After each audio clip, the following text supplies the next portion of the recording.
باخی سادەشی وەهار ئاماوە گوڵان سەرکێشان لە توی سەحراوە هەوای دڵگشاد ئەردە بەهەشتن فەروەرووی سەحرای گەرمە سێر وەشتە وادەی بادەی ناو سەیر وەهارن سەرزەمین مەزهەر لقای دڵدارن زەمزەمەی مەزاق دڵ ئەفگارانە سەدای تەبڵوتی دەردەدارانە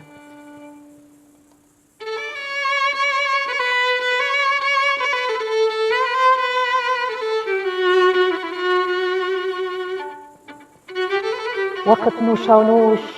سەبووی قەرقەفەن دەنگزەل لەی زین دائیرە و دەفەن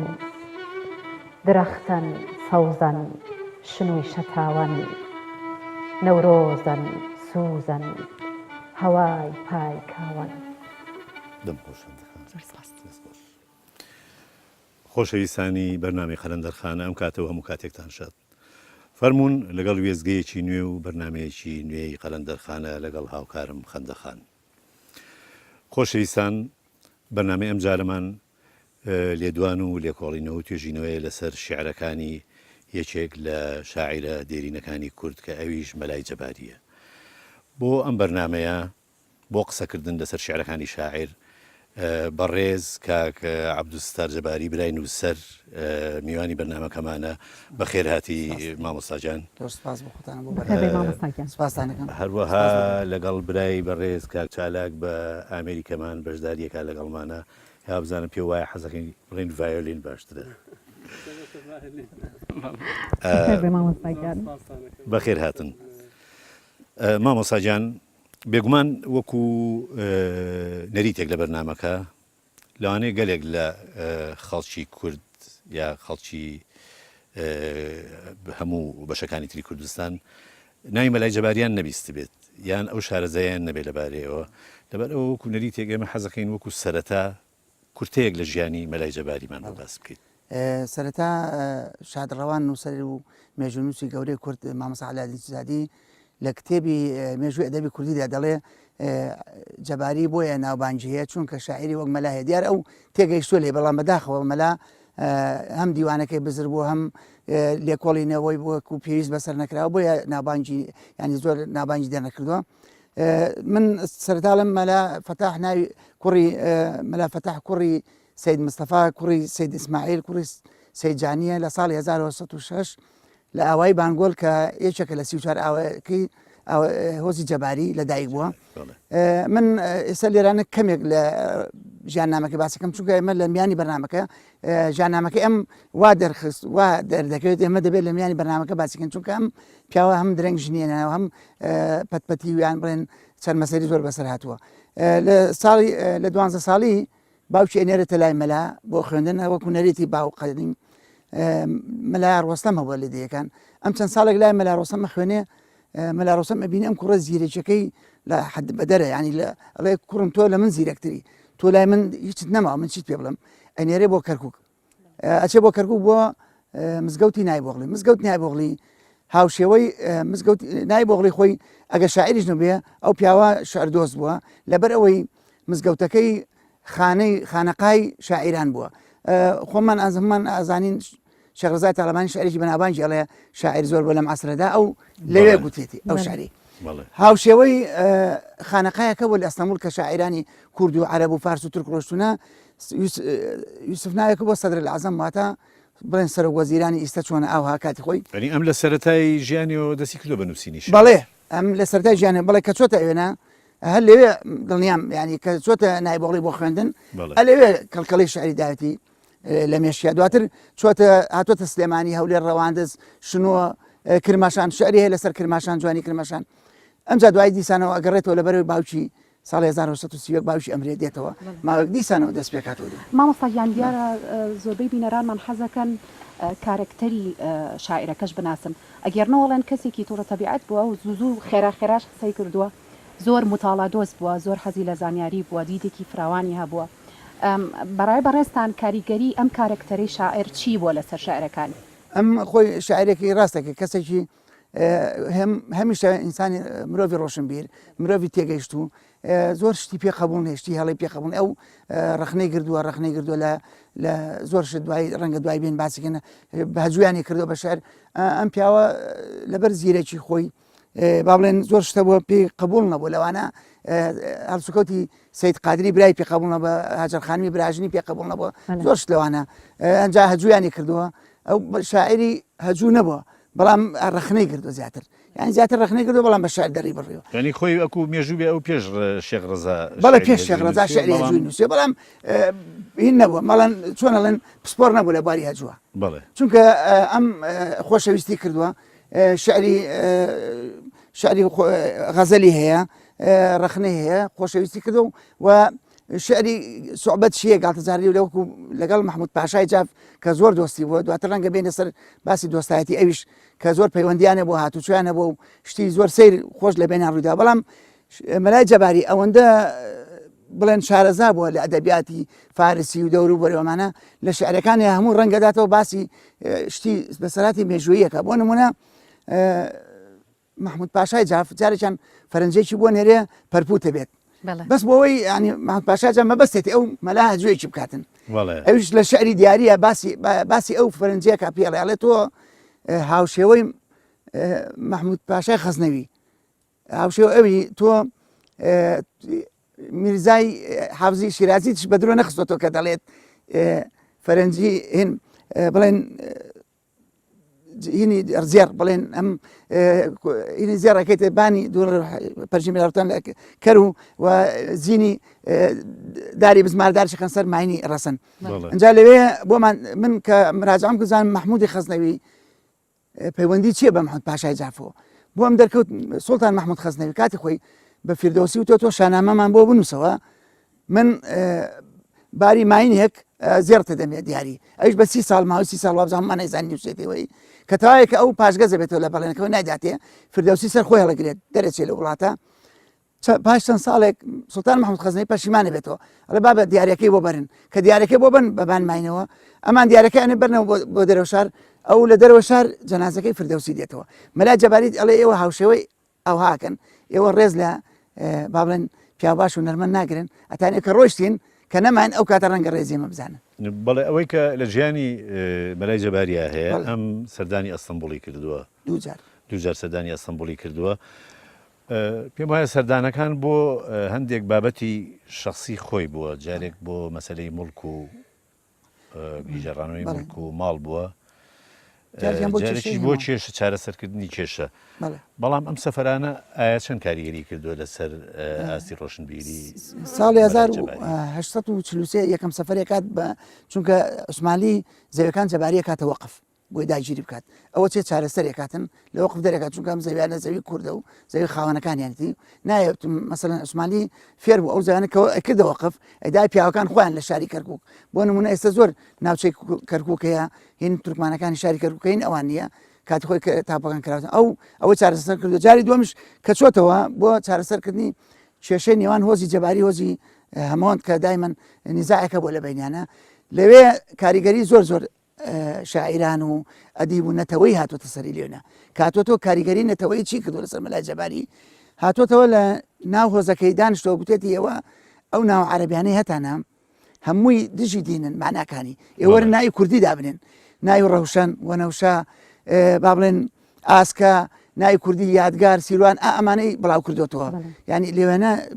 کاریگەری نەتەوەی پێم وایە پێش ئەو لەوانەیە و کارە نەکرێت کەس نەیکرد ئەو یەکەم کەس بووە شێوە ینی ناوی شێوە یەکەم جار وەنەوشە ڕەوشەن ئاسکە ئەمە هەمووی 150 ساڵ لەمە پێش ئەم ناوانە ناو جەباریە بۆ تایسە شەیە بەرداون مامۆستاگیان دیارە دواتر درێژە بە باسەکەمانین بەڵام ئێستا گەر کاک حەمید شعرێکمان بۆ بخوێنێتەوە ئەگەر کاک چالاک هاوکارم بێ بە سۆزێکی گەرمیانی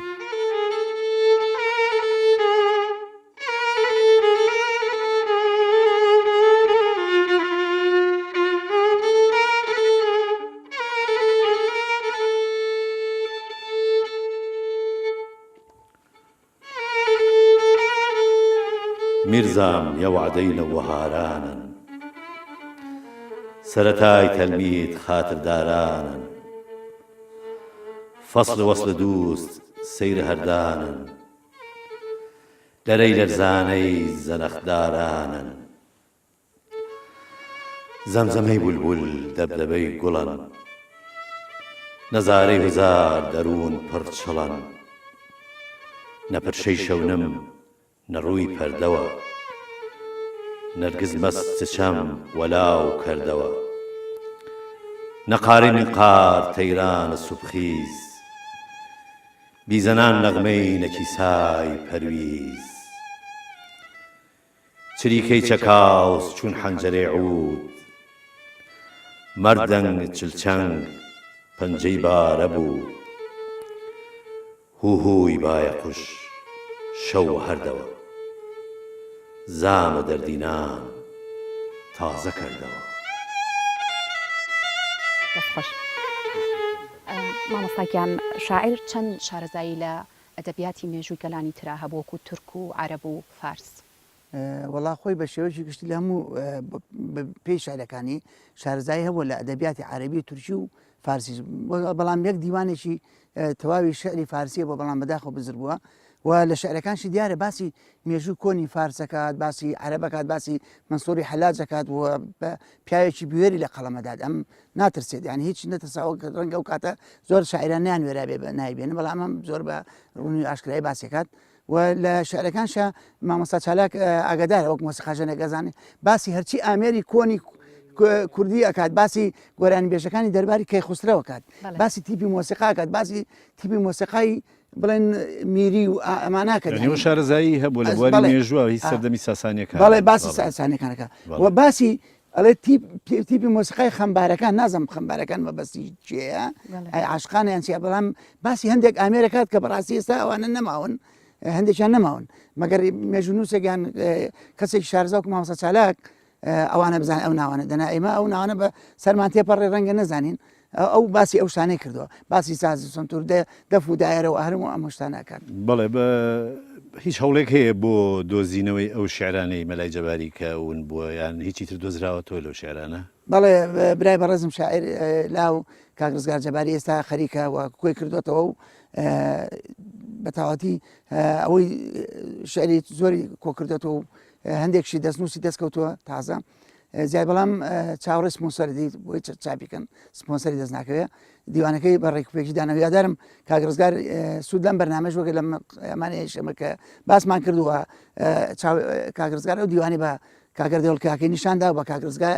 عەفوون بە کاک چالاکیشی نیشاندا بۆی بتوانن هەندی هەڵی تایە چ بۆیان چاکەنەوە. لە دیوانەکە نازناوی شاعیرێکم هاتە بەرچاو بە ناوی غەمناکی بچووک، ئەو شاعیرەکی و پەیوەندی چی بووە بە ئەوش لە کۆمەڵێک شاعیر هەبووە هاوڕێ بوون لەو زەمانە و غەمناکی بچووک خەڵکی زەنگەنەیە چەند شعرێکیان گۆڕتۆ نامە شەعری، بەڵام شاعرێتر هەبووە شەریف چەلەوی لە هۆزی هەمەوان، ئەو هەم شاعیر بوو هەم پیاوێکی پیاماقوڵی ناوچەکە بووە. ئەم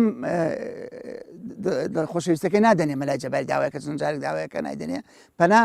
نامەی شعریانێ بۆ شەریف چەلەوی نامەی یەکەم شەریف چەلەوی جوابی نادەن، نامەی دووەم هەجوویەکات یعنی ئێنێرێت وەک لێیش لێکات. شەریف چەلەوی کە نامەکەی دووەمی بۆ دێت یەکسەر نان ناخوا ماینەکەی جڵەوەکە ئەچێتە ماڵ کچەکە کچەکەی بۆ دێن، ینی ژنەکەی مەلای جەباری بۆ گوازێتەوە. بەڵێ وەکو مێژووی جێڕنەوە ئەم میانی لەگەڵ شاعیرانی تری ئەوەی کە بە شێوەی گۆران بێگومان لەو سەردەما زۆربەی شاعران بە شێوەی گۆران شعران نووسیوە، میانی لەگەڵ مەولەویە هەبووە، ئەو پەیوەندیە چۆن بووە پەیوەندی ئەو مەولەوی؟ ئێمە لە ناوچە جەباری و گەرمیان بگەشتیم بە هەراوارێ بەهاران خانووکانیان بەجێ دێڵن دێنە دەرەوە دەوار هەڵەدەن بۆی خۆرێک لێدا ئەوتر چێچ و ئەس پێوشتانەیە قەدیمە بووە لە ناو دەوار بێت دەمە مەغریب بێ مەولەوی دێت بۆ سەردانی دێت بۆ تێی تایربەرز پرسیاری مەلای جەباریکەڕان ناوەختیارە نا ئەو دەوارەیە لەوێ ئەو مەلای جەباریە ئەوش ئەچێ بۆی بزانێ هەوەیان نا بەم شعرە دەست پێکات شعرێکی بێسارانیە ئەڵێ شەون خەڵوەتەن ماڵ بێ ئەغیارن عالەم گوشت خەفتەن دۆست خەوەردارن. مەلای جەباری یەکسەر بە شعرۆڵێ ئیرادەم لێدەن وەی کەڵپووسەوە شەوناڵی وەشەن وەلای دووسەوە ئیتر ئەزانێ ئەو مەلای جەباری ئەوتر پێکەوە بن، بەڵام بەداخۆ ئەمە بە هەڵا لە دیوانی خاڵس هاتووە کە گوایە بۆ لای ئەو هاتووە گەورە نووسەر و مامۆسای پایە بەرزمان مەلابکەرم دەرس دیوانێک دیوانە بە نرخەکەی ئاوا ناوێنا بەڵام من ئێمە دەڵێن مامۆستا عەبدولکەریم هەڵی نەکردو بەڵام بە هەڵە بۆیان گێڕاوەتەوە ئەوانەوە بۆیان گێڕاوەتە دەماودەم بەهەڵە بۆیان بردو. بەڵێ ئەمیش وەکو شعرەکانی کە سەیرەکەی شێوەزاری کرمانجی باشوور کاریگەری لەسەر شعرەکانی مەلای جەباری هەبووە. شعرەکانیشی هەندێک جار وەکو هەناسەی ینی شعرەکان سەرزارەکین کە ئەی خوێنیتەوە وەکو هەناسەیەکی فۆلکلۆری پێوەیە بە شعرەکانی مەلای جەباریەوە. خۆی ناوچەی گەرمیان بەگشتی بە شێوەزاری ماچۆ قسەیان نەکرد تا ئەم دوای لەم دوایە ئێستا جەباری و زەنگنا بە ماچۆ قسە ناکەن ئێستا ئەشێتی کاکەی و شێخانەکان هەر ناخۆیان بە ماچۆ قساکەن یعنی ئەوە شێوەزارە ماوە ئەمجا ناوچەی گەرمیان دەوڵەمەنە بە فلکلۆریش خۆش هەندێک شعرەکانی کەون بووە بە گۆرانی بەڵێ لەوانە یەکەم کەس مامۆسای پایبەرز عەلی مەردان یەکەم گۆرانی عەلی مەردان شعری مەلای جەباری بووە دواتر چەند گۆرانی بێژێتر وەک شکر خەیات وانێتر کە گوردیانە بە گۆرانی ئیتر گۆرانی شعرەکانی وەک گوتمان هەندێکی ون بووە ڕەنگە هەندێکیان بە فلکلۆر لە قەڵەمدا بێت بەڵام فلکلۆریش هەیە ئەو ناوچەی خۆی لە فلکلۆرشا دەوڵەمەنن و قەتار و ئەڵڵاوەسی و ئای ئەمانە کە لە ناوچەی گەرمیان هەیە لە هیچ ملەتێکی ترانی ئەو هونەرە بەڕاستی تایبەتمەندە بۆ شوێنە و ناوچەی گەرمیان جلی کوردیان کاتی خۆی شەروال نەبووە کاو سەڵتە و کاو چاکت بووە چونکە شوێنێکی تەختاییە و ئەمە قامیش ئای ئەومانە پێویستی بە نەفەسێکی درێژە ئەوانش تەختای نەفەسیان درێژ بووە بە پێچەوانەی بڵێن حەیران و لاوک ئەوان نەفەسیان کورتە چونکە ناوچەی شاخاویە ئەمە هینیش شارەزاد قاسمێ نووسەرێکی عێراقیە زۆر بەنابانگە ئەوش ئاماژە بەو خاڵادات مامۆستاگیان ئەگەر کاک حەمید شعرێکی تری شاعیر کە زۆر جوانە شیرین تاتا کرد ئەگەر بۆمان بخوێنێتەوە گەر مامۆستا چالاک دەست خۆش بێ.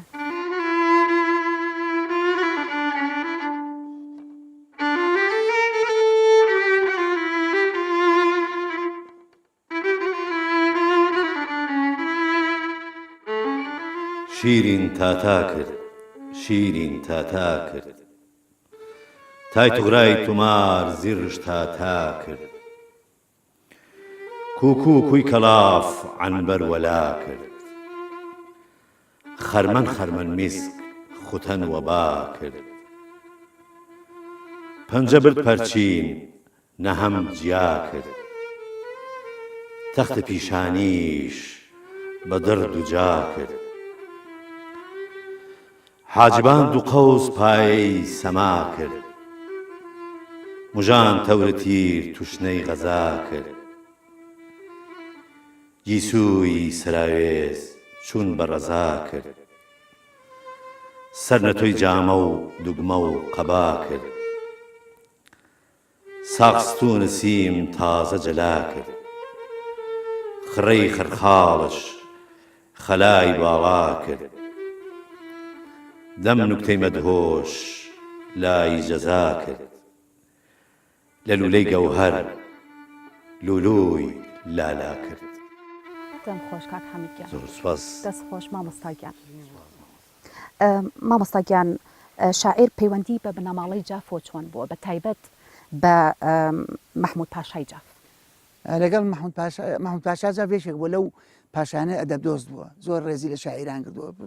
پیاوی زیرەک و ڕۆشنبیری خۆشویستەوە مەلای جەباریش پەیوەندێکی زۆر بتوانن بە ینی پەیوەندەکانن هاتوچۆی ساڵانە چەندین جار هاتوچۆ یەکتریان کردو چەندین جار مەحموود پاشا جاف هاتۆتە ناوچە جەباری مەلای جەباری چۆ بە لای مەحموود پاشا جاف و قسە و باس و گاڵتۆگەپیان زۆر هەیە ڕەنگە ڕووی ئەوەی نەبێت لە بەرنامەیەکە باسی بکەن چونکە ئەوان زۆر تێکەڵاویەکان وها بووە زۆر شتی بەزم و سەیری خۆشیان ڕوویداوە لە نێوانێنە ینی پەیوەندیەکیان زۆر بتەوە بووە و مەحموود پاشا جاف ئەوەندە مەلای جەباری خۆشویستە چەند جار مەسەڵەن شۆخی پێکردو گاڵتەی لەگەڵا کردووە شەڕی پێفرۆشتووە تەشقەڵی پێکردو با بڵێن بە یەکتری ترە بینیان زۆر خۆش بەڵێ مامۆستا ئەم دوای ئەوەی کە باسی ئەومان کرد کە دووجار سەفەری ئەستەمبوڵی کردووە بەڵام ئەوەی هەستی پێکرێ شعرەکانی پێش سەفەری ئەستەمبوڵ و دوای سەفەری ئەستەمبوڵ جیاوازە ئەو شعرانی کە دوای سەفەری ئەستەمبوڵ و سوێتی ڕۆحی کوردایەتی زۆر بەرز کردوتەوە لە مەلای جەباریە هۆی چی بووە ئەم ڕۆحی کوردایەتی بۆ شێوەیە بەرز بووەوە هەموو زۆربەی شاعیرەکانی کوردکە چوون ئەستەمبوڵ ئەیان بینی ئەوان خەریکی نەتەوەین و ئێمەش بێمەشان و دێمە کە ئێمە ئیسلامین و کە گوای ئیسلام فەرق ناکە بەڵام خۆیان نەتەوەی کاریانە کرد و بینیان تورک چۆن بۆ نەتەوەی خۆی کار دەکات یعنی لێرانە ڕوحی نەتەوەی دروستە بوو لێنە پاشەوەی لە ئەستەمبول شارەزا بوون لەگەڵ بەرهەمەکانی ئەحمەدی خانی و ئەیان بینی کە کورد لێنە مثلەن حەقی خۆی وەرنەگە تورکە لێ حاکمە و کوردیشی شتێکی بەدەست نیە و ڕوحی نەتەوەی دروستە بوو هاتنەوە بۆ نمونە ئەگەر ئەسیری کاتی خۆی پێشەوە بچێت بۆ ئەستەمبول دوو دیوانی شعری غەزەل هەبووە کاچێت لەوێنە ڕوحی نەتەوەی لای دروستە بێت دڕێنێت حاجی قادری کۆیی حاجی قادری کۆی ئەگەر نەچوایەت ئەستەمبول قەت نابۆ شاعری کە قۆناغی دوای ئەحمەدی خانی ئەو دێت دەست پێکات بەڵام من لێرە حەزەکەم لەمیان ئەم بەرنامە بڵم خۆشبەختانە ئێستا 800 بەیتی شاعرێک دۆزراوە بە ناوی خەشاعی کوردی باکوورە بە ناوی فردۆسی فارسی شتێ وایە بەڵام ساغ کراوەوە لە مۆزەخانەی فەرەنسا ئەوە قۆناغی پێش ئەحمەدی خانیشە 800 بەیتە شعری هەیە هەمووی نەتەوەین ئەمە ئەبێتە خەزێنەیەکی زۆر گرنگ بۆ کورد ئەگەر ساغ بکرێت ئینشاڵڵا لەم دوایانە ئەوە دەستکەوتێکی زۆر باش ئەوانش هەموو کاریگەری ئەو مەبەستم ئەو نقطەیە دیارە کاریگەری ئەوەی کە سەیریان کردو ئەم دەسەڵاتە ئەمانە با بەڕێوە بەڵام بەحساب ئەمان ئێمەش میلەتێکی مسلمانی و ئانیش مسلمان بەڵام ئەوان میلەتێکی چەوسێنەر و داگیرکردن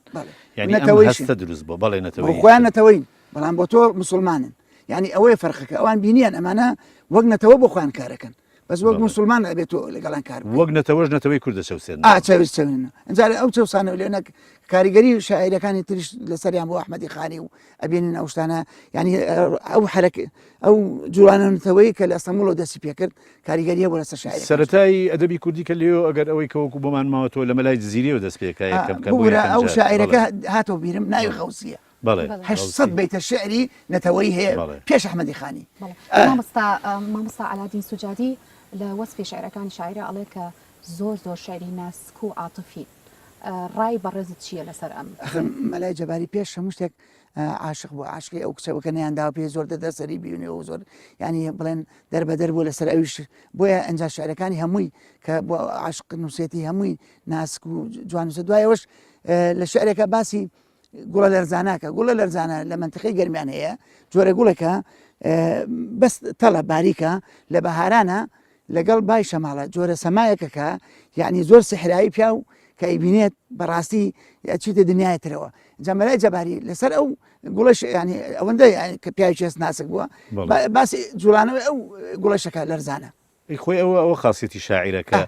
دیاردەیەکی بچوکی ناو سروش دوای لێکە کە شعرێکی گەورە بنووسێت بڵێ باسی هەستی ئەو گوڵاکە باسی ناخی گوڵەکەکات هەر ئەوەش وای کردووە کە شعرەکانی زۆربەی کراوە بە گۆرانی زۆربەی کراوە بە قەتار وەڵڵاوی بەڵێ گۆرانەکانی من مۆسیقیتیای خۆی مۆسیقایەتی سۆزە هەستە ئیتر با بڵێن عاشقانەیە بەندێکیان نزیکە لە لیرچیەوە ئیتر بۆی ئەوانە کرابوو زۆر سپاس مامۆستاجان خۆشەویستانی قەلەندەرخانە لێرەدا دێنە کۆتایی ئەڵقەی ئەم جارەی بەرنامەی قەلەندەرخانە بە هیوای ئەوەی کە توێژینەوە و لێکۆڵینەوەی زیاتر بکرێت لەسەر شعرەکانی مەلای جەباری و دیارە مەلای جەباری لەوە هەڵەگرێ لەوە زیاتر هەڵەگرێت کە بەرنمەیەکی ئاوا کورتی لەسەر بکرێت زۆر سپاسی مامۆستا عەبدولستار جەباری برای نووسەر مامۆستا عەبدولستار جەباریەکەین هەروەها سپاس بۆ دەست و پەنجە زێڕینەکەی مامۆستا چالاک سپاس مامۆستا خۆشەویستان بەرنمەکە کۆتایی هێنین بە مەقامێکی سەفەر کە لەلایەن خەندەخانەوە پێشکەشتان نەکرێت فەرمونون هیوادارین بە دیدارتان شاد بینەوە لە ئەڵقەیەکی تری بەرنامەی قەلەندەرخانە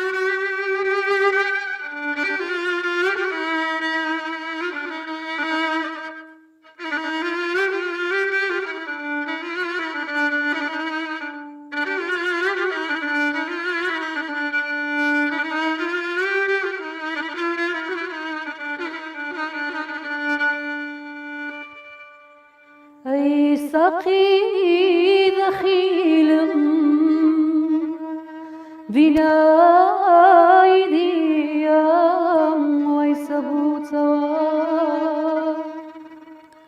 ويبيالي قرن آيتشن ياقوتا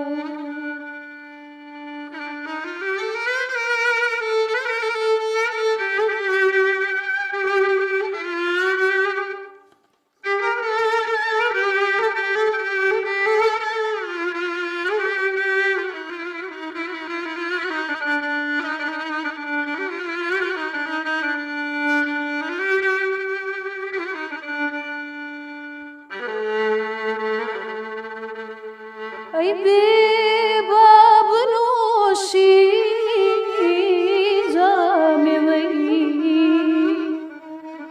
جامم پێ بەدایی